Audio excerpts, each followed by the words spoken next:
Welcome back to Twitch and Block Sports Talk. State of the Chiefs, Steelers, and Broncos. I'm going to start out with the Broncos here. Broncos get a ugly 10-7 win over the Las Vegas Raiders. So any win's a good win in the NFL. You always take the good wins. But that takes us that 8-2 on the season so far. Not to sound like a broken record, but offense obviously played really crappy. They only scored 10 points on the Las Vegas Raiders defense.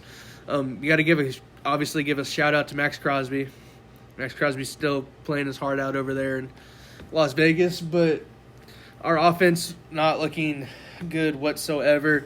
During the game, texted LSV a couple times and said, "Hey man, here comes the screen pass."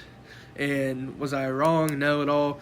And then towards the end of the game, Sean Payton's like, we're going to call a double pass on 3rd and 1 and kicks us out of field goal range, which we still got the win, so it didn't really end up being that much or affecting it that much, but definitely could have came back to bite us in the long run there. But our defense won us this game. Our offense just didn't lose us the game, I guess you could say. They tried to in every aspect of the game. But our punter, Jeremy Crenshaw, have blind faith in you. You still got it, buddy. I know you're from Australia. I don't know what you did last week, but you had a terrible game punting to start. But I have blind faith in you to figure it out. If not, then I will no longer like you as our punter, and I will call for you to be cut on our little podcast here. But holding Geno Smith to 143 yards, 1 interception. Broncos defense gets another 6 sacks. Genty scored on 19 carries for 60 yards. Tyler Lockett leading the team in receptions for 44 yards. But Bo Nix throwing 2 interceptions.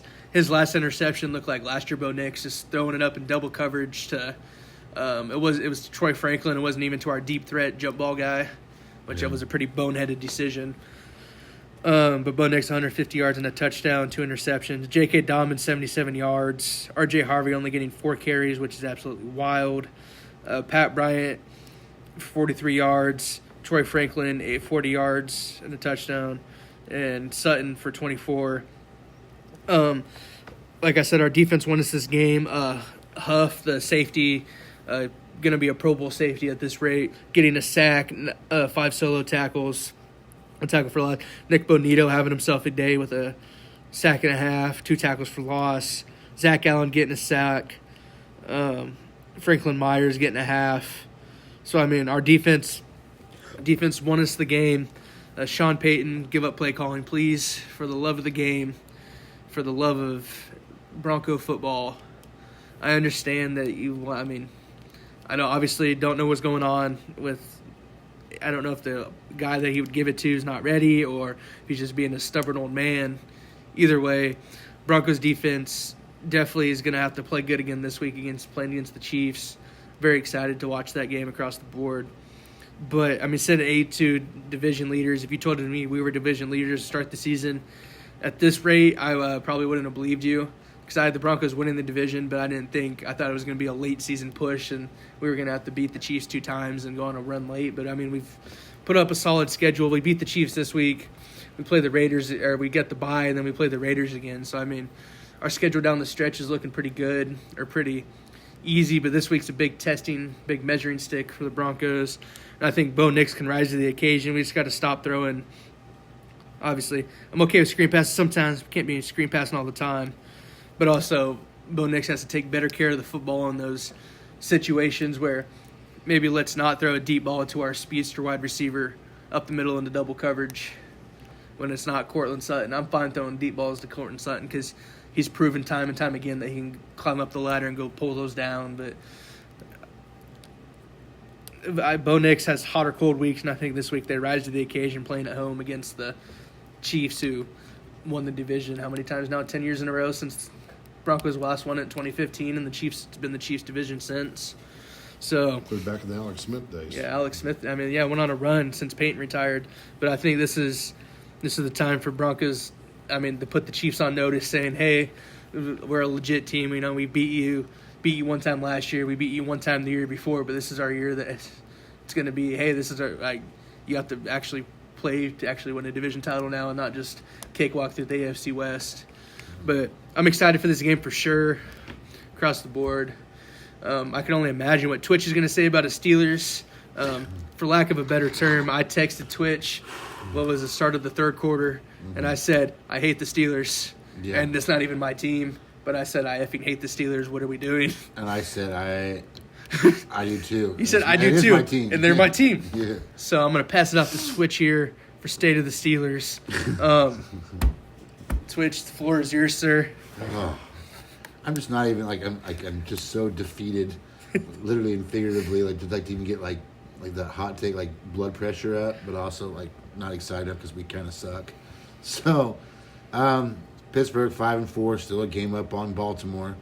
Like I said, they got a brutal stretch coming up. Pittsburgh's got they got a rematch game this week at home against the Bengals. But then they go on the road to above average Chicago team, and then they play the Bills. Then they have at the Ravens, and so and then a game against the Dolphins for prime time, which last night we moved to 0-3 on prime time on the year.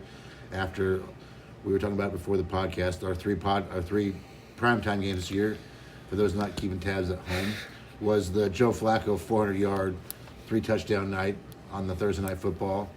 Then the Green Bay Packers debacle where they outscore us by 20-some points in the third quarter and the second half, and allow 20 straight completions. And then last night, which started off as 3-0, then 3-2, then 5-3, and kind of weird scores. So, I actually felt like our defense played pretty well up until the end. We started giving away some big plays, but not enough turnovers. Even T.J. Watt and Cam Hayward not getting the batted ball, so it was already 15-3, and our offense wasn't doing anything. Going in the fourth quarter, Aaron Rodgers didn't even have 100 yards passing. So very frustrating, just the fact of have a 4-1 lead, and then now to be 5-4 and only up by a game. And we said we just now turned into we're a third of the way into November.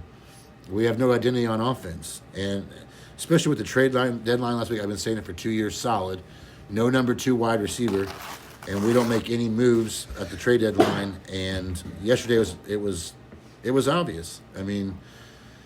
About the one bright spot, consistent player that's been for Pittsburgh on offense has been Jaylen Warren. Had 70 rushing yards and also had about another 25 or 30 through the air, so about 100 total yards. I said, but other than that, garbage time touchdown. It was 25-3. Roman Wilson, second-year player. We keep talking about. So who's going to step up and be the number 2 guy? Calvin Austin back and healthy, has 2 catches for 14 yards. Wilson has 3 caused one of the interceptions. Yeah, caused one of the interceptions. On top of Wilson, I said a garbage time with 3 minutes left touchdown. I said, but didn't really see him a whole lot. The tight ends, Pat Fryermuth led the way with 3 catches for 33 yards. But guys like Metcalf leading the team with 45 yards or something like that receiving. It's just, I don't know where you hang your hat on offense and on defense. Like you said, they didn't have the turnovers they did last week. And you have guys like Cam Hayward or like T.J. Watt getting a sack with 5.5 minutes to go, but it's already 25-3. So it's just it didn't do you a whole lot of good. So, yeah, I hate to be all doom and gloom. I think for Pittsburgh, I said their first thing is what started is just taking care of the games they should win, and then worry about the Ravens. It should be 1 week mentality, completely new team, and try to get back to the balance they had at the beginning of the year, and take care of business at home against the Bengals. I don't know what to say other than I said it in preseason, 9-8, 10-7, and it's extremely frustrating. It's just a couple years ago, we play Cleveland and we play Baltimore in the playoffs. You have a division rival, and in the first quarter you're down 28-0 at the Browns at home. And then I look at this game, and these players are fans too. They love for the love of the game, and it doesn't take a rocket scientist for somebody. No offense, but for people that actually follow football, on a more the detail, there's only a short list of AFC teams that are can be fighting for the playoff spots. Maybe the Texans, maybe the Jaguars, but you're looking at teams the Steelers or the Chargers and I said, I hate to say it, I'm just being real. It is still my team. I don't like the Ravens. I said, but I think the Ravens won the division. So specifically, what it comes down to, you know that it's probably the two biggest threatened challenger because the Broncos are going to make the playoffs, or I think the Chiefs will still find a way to get in. Chiefs will finish with a better record than us. I can tell you that much. So, point being is you know that you're on prime time. You have a big statement win after you're having a really lousy couple games prior. You beat a good Colts team and how you carry that momentum. And this is I'm just going to say it now. I think up until the last time we made playoff picks, every 4 weeks, the last time I had the Chargers making it and the Steelers on the outside looking in. They'll be, like I said from the beginning too, they'll be either the first team out or the last team in.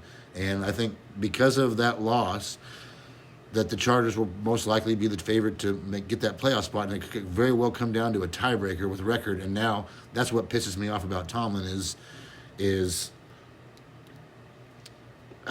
so for so many years, Pittsburgh won, and Bill Cowher went to 6 AFC Championship games, but they had mediocre, bad quarterback play, but a great defense. And now we see that with Tomlin, and we can't win like that. But not to mention it's not the 90s anymore. But it's frustrating to me to see teams I don't know. I don't have any comparison other than high school ball, but it's you're playing your biggest rival, and you just completely you're not even pumped up. You're just coming out completely flat. For Tomlin being supposedly a great motivator, like I said, to have those guys look I'm sorry, absolute shit the last two primetime games. Because at least when Cincinnati, their defense gave up to Higgins and Chase, and those guys are studs, and their offense made a lot of good plays, and they allowed a late game field goal, whatever. I said, but the last two primetime games, they've looked absolutely flat and dead. And like I said, for the Chargers to be in my opinion, probably you and the Chargers fighting for that last playoff spot, and you got them. Here you go, head to head. That's the first tiebreaker, but after record, and it wasn't even close. It was not even close. So anyway, that's where we're at. I said I give it 2 weeks, and I think. Or give it, 3 weeks, and I think the Ravens will be first place in the division. That's where I'm at with it. I said we'll find a way to. This is what they do. This is what I said too. It's watch us lose one of these games to the Bengals or the Browns, but that Lions-Bills game, kind of like the Colts last week, we'll win to stay we'll be 6-8. Pittsburgh this is and then we'll find a way. Just like a magnet, we're gonna finish 9-8. I don't know how we're gonna get there, but that's what it's gonna be. And so, anyway, I'm just not overly optimistic. I've seen this. This is why I'm not any smarter than anybody else. I know my team. I watch it every year.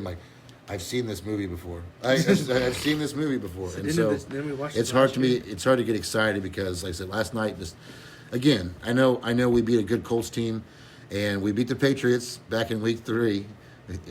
You think we will win that game now? I'm just saying, but for having those two good wins, it just goes to show again, the Chargers. And last year, how we finished, and against other teams like the Packers, who we think we're gonna make it the playoffs.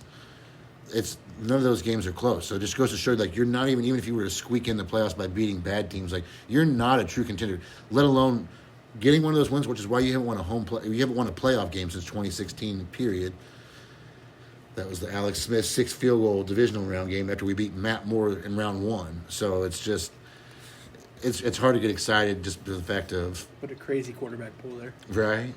But it just goes to show as far as against actual, even playoff contenders, you see them winning one, let alone stacking together 3 or 4. No, the standard is the standard is what they always say in Pittsburgh for the most Super Bowl rings and tie with the Patriots. The Patriots tied us. I always hate the Patriots get mentioned first. They came after us. That's stuff. But... For that's to me, this is why I want to get rid of Tomlin. This is the fact of this is the standard. The standard is the standard. Yeah, this is what the standard is now. So, anyway, that's where I'm at with it. Yeah. Well, I'll weigh in here real quick because Chiefs didn't play this week, but I feel like this is a critical moment for Kansas City Chiefs fans, and that what we're looking at right now is this is the biggest game that we've got. We lost a couple games early on that definitely put us in a funk. And I don't think that all Chiefs fans got panicked by it, but, when we lost to the Chargers in, Brazil, and then we lost to the Philly at home, that definitely sucked. But and the Jags, Monday Night Football. Yeah, so, we've lost some of those games, and you sit there and say, well, where are we at now? It's November football. And if there's somebody that does late season football better, I don't know who that is other than Patrick Mahomes. and Andy Reid understands where they're at. Patrick Mahomes is he's not having to scramble as much as he was to make plays because he's got some key players back. So I think that they've probably game planned this all week long off their bye week. So they travel out to Denver and they play the Broncos, and I think that they're gonna put together a good game. I hope that they get this dub, and then, like you said, Box, they got the Colts. They got some tough games ahead of them, but this is where I think that most Chiefs fans now are not as panicked about where you're at as far as win-loss record is concerned. I think that you go back and look at we're the team that's going to figure out how to get this done, but this is it. I mean, you have to do it. That, like you said, that margin of error is pretty slim. If you lose this one in Denver, there's a slight reason to panic because you still have to get in there and find a way to get into a playoff spot. But I think they get this one done, and then we breathe a little bit. We beat the Colts. Then that gives us a little bit more confidence how we end up our season. I'm excited. I mean, that's what makes football in the NFL great, is that these are the games that you want to watch because they all have meaning at this point.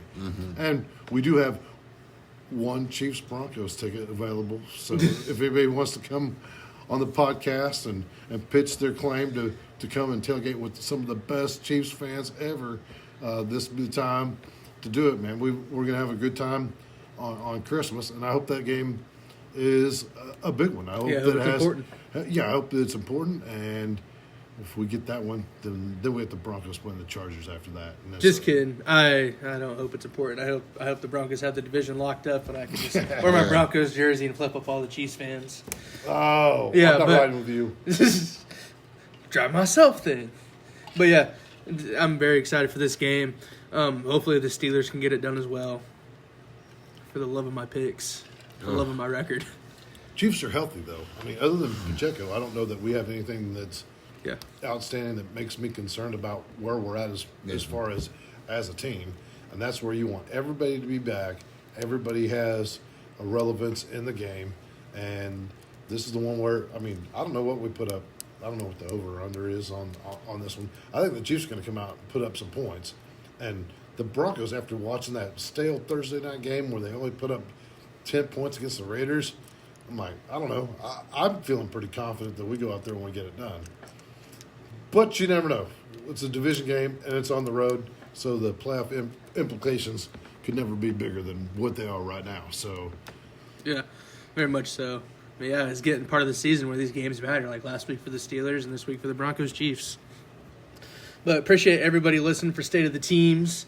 Don't forget to like, comment, and subscribe down below about crazy takes, or if you'd like to be on the State of the Teams at some point, just drop a comment down below and we can reach out to you. Appreciate all the support across the board. Appreciate LSV for having us out here. Always, man. Appreciate Twitch coming out with some Steelers takes. Wasn't as passionate this week, but it was very to the point of, I mean, Steelers, like he's been saying all year long. It's almost. I've seen this movie before. Yeah. I wasn't excited at 4-1 even, so that. So been there, done that. Yeah. But appreciate everybody listening. Hope everybody has a great week, and see you guys next week.